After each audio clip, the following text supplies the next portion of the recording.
ರಾಜ್ಯ ಸರ್ಕಾರಕ್ಕೆ ಹೊಟ್ಟೆ ಮೇಲೆ ಹೊಡೆದಿರುವ ಮುಖ್ಯಮಂತ್ರಿಗಳಿಗೆ, ಹೊಟ್ಟೆ ಮೇಲೆ ಹೊಡೆದಿರುವ ಆಹಾರ ಮಂತ್ರಿಗಳಿಗೆ, ಜನ ವಿರೋಧಿ ರಾಜ್ಯ ಸರ್ಕಾರಕ್ಕೆ, ಒಂದು ಕೈಯಲ್ಲಿ ಬಿಟ್ಟಿ ಭಾಗ್ಯಗಳನ್ನು ಕೊಟ್ಟು ಇನ್ನೊಂದು ಕೈಯಲ್ಲಿ ಕಾರ್ಡ್ಗಳನ್ನು ರದ್ದು ಮಾಡುತ್ತಿರುವ ರಾಜ್ಯ ಸರ್ಕಾರಕ್ಕೆ, ಬಿಟ್ಟಿ ಭಾಗ್ಯಗಳಿಗಾಗಿ ಬಿಪಿಎಲ್ ಕಾರ್ಡ್ ಅನ್ನು ರದ್ದು ಮಾಡುತ್ತಿರುವ ರಾಜ್ಯ ಸರ್ಕಾರಕ್ಕೆ, ಅವೈಜ್ಞಾನಿಕವಾಗಿ ಬಿಪಿಎಲ್ ಕಾರ್ಡ್ ಅನ್ನು ರದ್ದು ಮಾಡಿರುವ ರಾಜ್ಯ ಸರ್ಕಾರಕ್ಕೆ,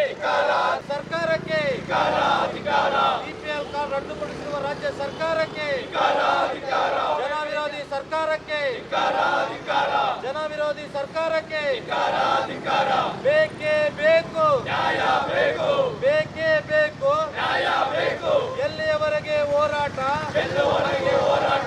ಯಾತಕ್ಕಾಗಿ ಹೋರಾಟ, ಬಿಪಿಎಲ್ ಕಾರ್ಡ್ ರದ್ದುಪಡಿಸಿರುವ ರಾಜ್ಯ ಸರ್ಕಾರಕ್ಕೆ, ಬಿಪಿಎಲ್ ಕಾರ್ಡ್ ರದ್ದುಪಡಿಸಿರುವ ರಾಜ್ಯ ಸರ್ಕಾರಕ್ಕೆ, ಹೊಟ್ಟೆ ಮೇಲೆ ಹೊಡೆದಿರುವ ರಾಜ್ಯ ಸರ್ಕಾರಕ್ಕೆ, ಹಣಬಲ ವಿರೋಧಿ ರಾಜ್ಯ ಸರ್ಕಾರಕ್ಕೆ, ಹಣಬಲ ಸಂಜೀವಿನಿ ಬಿಪಿಎಲ್ ಕಾರ್ಡ್ ಅನ್ನು ರದ್ದು ಮಾಡಿರುವ ರಾಜ್ಯ ಸರ್ಕಾರಕ್ಕೆ, ರಾಜ್ಯ ಸರ್ಕಾರ ಅವೈಜ್ಞಾನಿಕವಾಗಿ ಬಡವರ ಬಿಪಿಎಲ್ ಕಾರ್ಡ್ಗಳನ್ನು ರದ್ದು ಮಾಡಿರುವ ಹಾಗೂ ಮಾಡುತ್ತಿರುವ ಕ್ರಮವನ್ನು ಖಂಡಿಸಿ ಇಂದು ನಾವು ಹಳೆ ಜಿಲ್ಲಾಧಿಕಾರಿಗಳ ಕಚೇರಿ ಮುಂಭಾಗ ಪ್ರತಿಭಟನೆ ಮಾಡ್ತಾ ಇದ್ದೀವಿ. ಕಾಂಗ್ರೆಸ್ ಸರ್ಕಾರ ಅಧಿಕಾರಕ್ಕೆ ಬಂದಾಗಿನಿಂದಲೂ ಒಂದಲ್ಲ ಒಂದು ಹಗರಣಗಳು, ಒಂದಲ್ಲ ಒಂದು ಅವಘಡಗಳನ್ನ ಮಾಡಿ ಸಿಗಾಕುತ್ತಾ ಇದ್ದಾರೆ. ಇದು ಬಡವ ಪಾಲಿನ ಸಂಜೀವಿನಿ ಅಂತಲೇ ಹೇಳ್ಬೋದು. ಬಿಪಿಎಲ್ ಕಾರ್ಡು, ಇದು ಬಿಪಿಎಲ್ ಕಾರ್ಡು ಬರೀ ಅಕ್ಕಿಗೆ ಮಾತ್ರ ಸೀಮಿತ ಅಲ್ಲ, ಬಡವ ಪಾಲಿಗೆ ಒಂದು ಸಂಜೀವಿನಿ ಇದ್ದಂಗೆ. ಅದನ್ನು ನಾವು ಉಪಯೋಗಿಸ್ಕೊಂಡು ರಾಜ್ಯ ಸರ್ಕಾರದ, ಕೇಂದ್ರ ಸರ್ಕಾರದ ಹಲವಾರು ಸವಲತ್ತುಗಳನ್ನ ಪಡ್ಕೊತಾ ಇದ್ರು.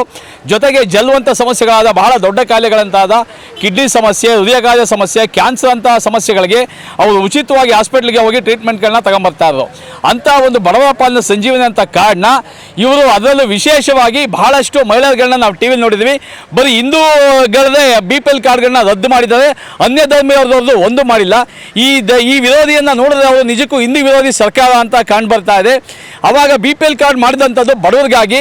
ಇಲ್ಲಿ ಇವರು ಅಧಿಕಾರಿಗಳು ಶಾಮೀಲಾಗಿದ್ದರು ಅಥವಾ ರಾಜಕಾರಣಿಗಳ ಕೈವಾಡದಿಂದ ಇಂದು ಬಿಟ್ಟಿ ಭಾಗ್ಯಗಳಿಗಾಗಿ ಏನು ಇವರು ರಾಜ್ಯ ಸರ್ಕಾರ ಅಧಿಕಾರಕ್ಕೆ ಬಂದಾಗ 5 ಬಿಟ್ಟಿ ಭಾಗ್ಯಗಳನ್ನ ಕೊಡ್ತೀವಿ ಅಂತ ಹೇಳಿದ್ರು, ಅದಕ್ಕೆ ಹಣ ಉಣಿಸೋಕ್ಕಾಗ್ತಿಲ್ಲ. ಅದಕ್ಕೋಸ್ಕರ ಎಲ್ಲೆಲ್ಲಿ ದುಡ್ಡು ಬರುತ್ತೆ ದುಡ್ಡುಗಳನ್ನ ಹೆಚ್ಚಳ ಮಾಡ್ತಾ ಇದ್ದಾರೆ.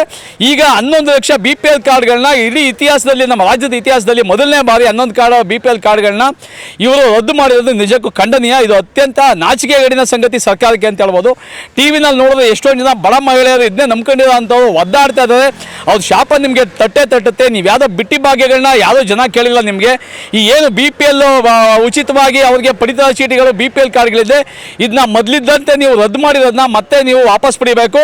ಹಾಗೂ ಯಾವುದೇ ಕಾರಣಕ್ಕೂ ಇದನ್ನು ರದ್ದು ಮಾಡೋಕ್ಕೆ ಮತ್ತೆ ಆದೇಶ ಮಾಡಿದ್ರೆ ರಾಜ್ಯಾದ್ಯಂತ ಜನರೆಲ್ಲ ಸಂಘಟನೆ ಇದ್ದು ರಾಜ್ಯದ ಮತದಾರರು ನಿಮ್ಮ ಬಗ್ಗೆ ಒಳ್ಳೆ ಹೋರಾಟವನ್ನು ಮಾಡಿ ಇನ್ನೊಂದು 2 ತಿಂಗಳಲ್ಲಿ ನಿಮಗೆ ತಕ್ಕವಾದ ಪಾಠವನ್ನು ಕಲಿಸಿ ನಿಮ್ಮ ರಾಜ್ಯ ಸರ್ಕಾರವನ್ನೇ ಮನೆ ಕಳಿಸ್ತದೆ ಅಂತ ನಿಮಗೆ ಎಚ್ಚರಿಕೆಯನ್ನು ಕೊಡ್ತಾ ಇದ್ದೇವೆ. ಜೈ ಹಿಂದ್, ಜೈ ಕರ್ನಾಟಕ.